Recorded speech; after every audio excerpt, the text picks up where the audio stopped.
Hello YouTube, this is DVD Review Studios here, and today we shall be doing a review on a really interesting Star Wars fan project, which I came across recently and I thought was worth sharing on the channel.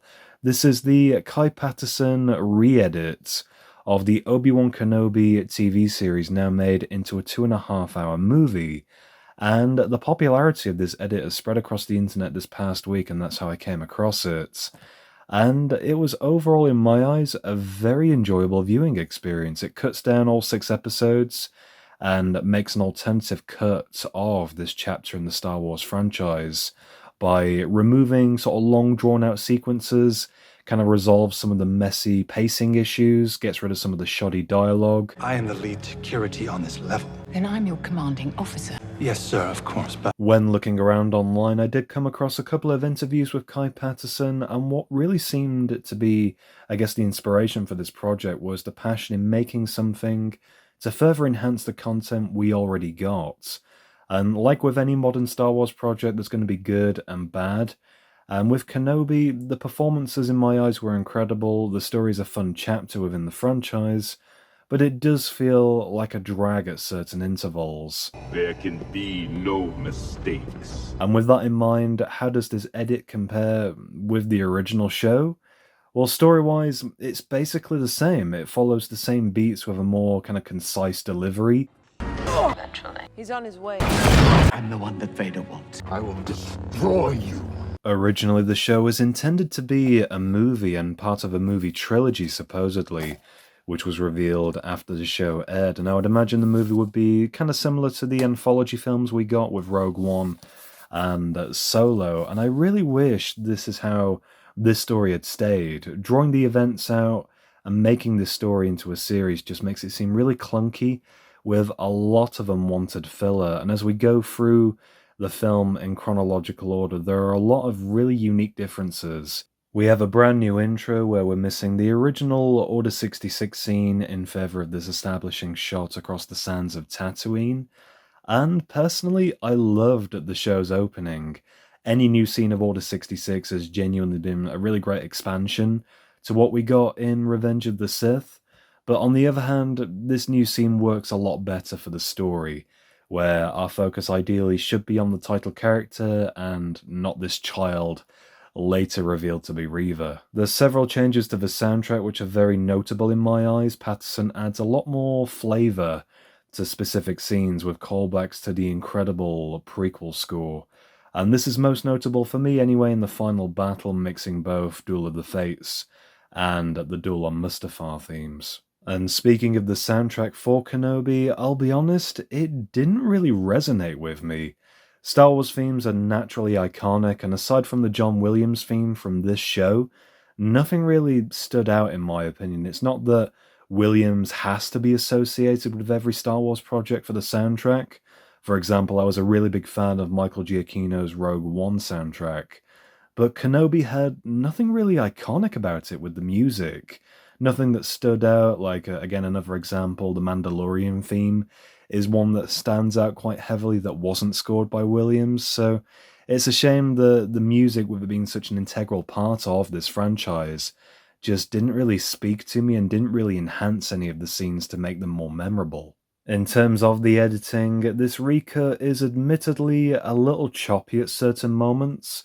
I kind of wish some of the shots lingered a little bit more, maybe even adding the classic sort of fade and wipe transition. I feel that would have added a little bit of extra charm to this sort of movie edit as it would be. But then again, some of the scenes are ridiculously short, so maybe it would have looked a bit more silly rather than charming to add in those transitions. In terms of pacing, like I mentioned before, the story is a lot more concise, where there was a lot to appreciate from the original show, but cutting out some of the clunky bits of dialogue and unnecessary scenes allowed the more integral scenes to really be more enhanced and overall gather more appreciation, especially when removing stuff like the really forced kind of Disney humor, as I like to call it. Just things that deliberately try and make light of certain scenarios unnecessarily. That was underwhelming. I don't need your opinion.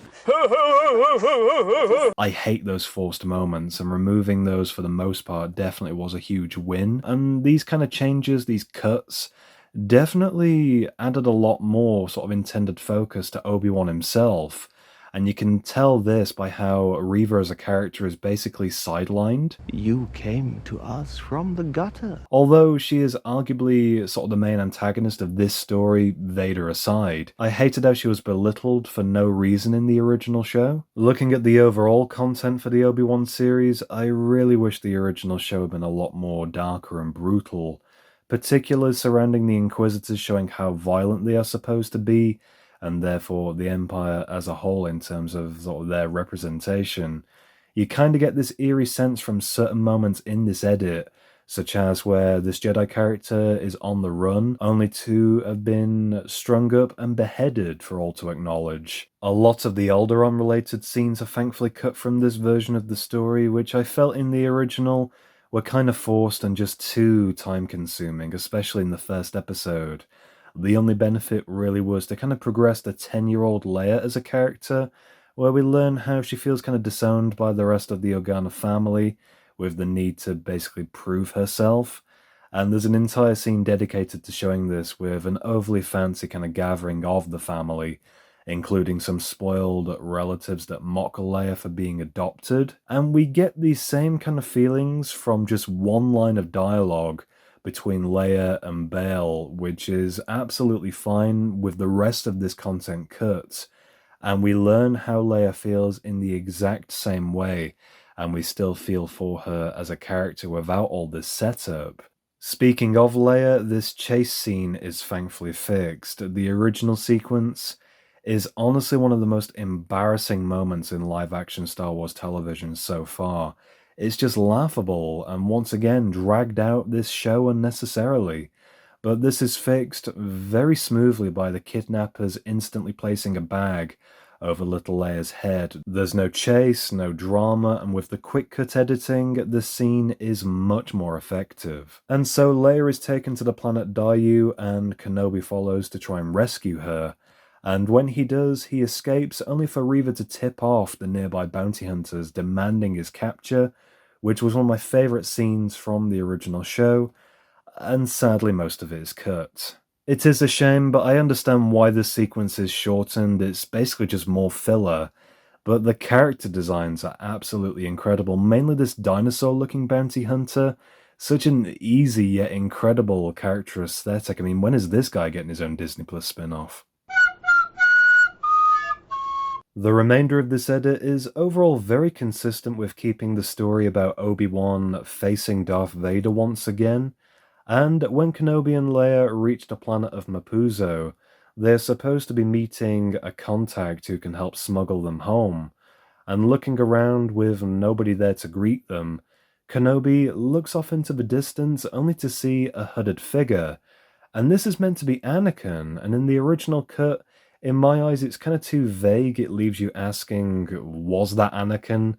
Rather than, holy shit. And I say that because this edit gave me the latter reaction. This moment was beautifully enhanced, becoming all the more sinister, and by combining this scene with a very brief moment from Revenge of the Sith, it becomes so much more impactful.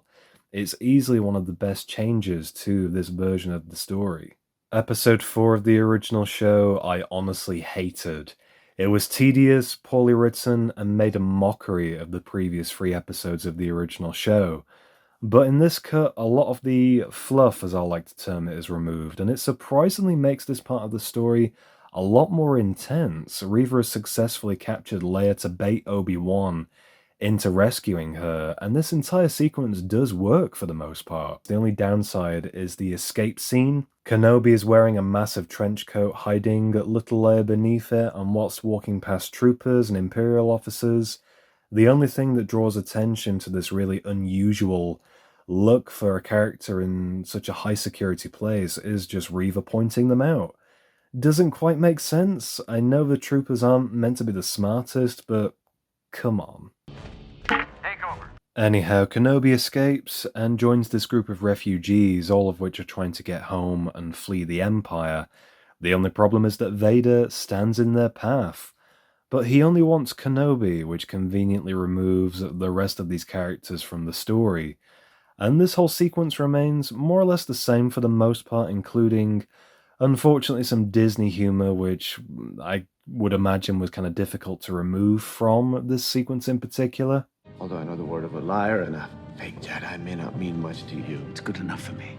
But with the big revelation done about Reva witnessing Anakin during Order 66, she attempts to kill Vader, and I really enjoyed this fight between the characters, with Vader kind of giving Reva a chance at defending herself, but inevitably she is defeated and, in this cut, left for dead, assumed to have died on this planet, and it's quite a bleak ending for her. But not everything, I guess, has a happy ending, and Reva, in my eyes, should have remained a figure of tragedy, bitten by revenge but killed for pursuing it. This also removes the painful end sequence from the final episode where she goes after Luke, which was easily one of the worst bits of the original show. And I guess that brings us to the final fight, where Kenobi breaks away from the refugees and lures Vader to this desolate-looking planet for their final confrontation. And this is where the soundtrack is altered to be more reminiscent of the prequels, making the conflict between these characters feel more sort of personally driven. And there's a lot to embrace from this scene, regardless of any changes to the editing. Vader's defeat once more shows his arrogance and sort of blinding rage, which mirrors the Coruscant scene that's spliced into this film, where the actors are supposed to be looking like they were in episode 2. And these scenes are honestly some of the absolute best. And when Anakin is revealed under the Darth Vader mask, this scene itself is beautifully done. I loved the added dialogue line as well in this edit, with Qui-Gon saying, "He is the chosen one," as we look at this broken figure, half man, half machine.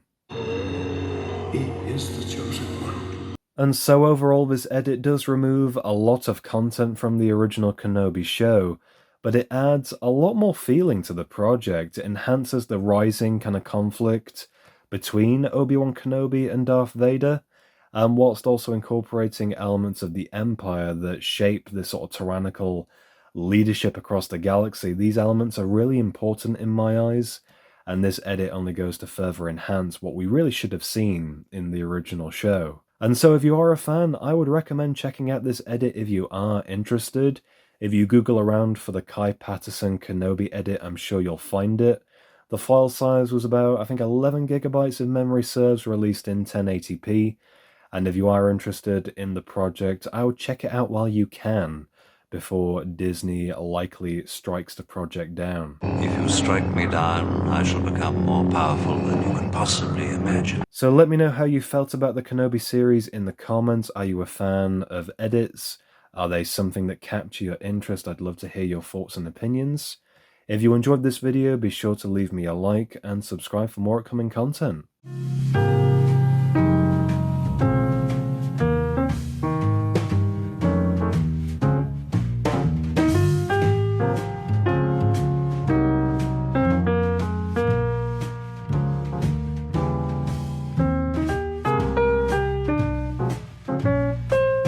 Are you threatening me?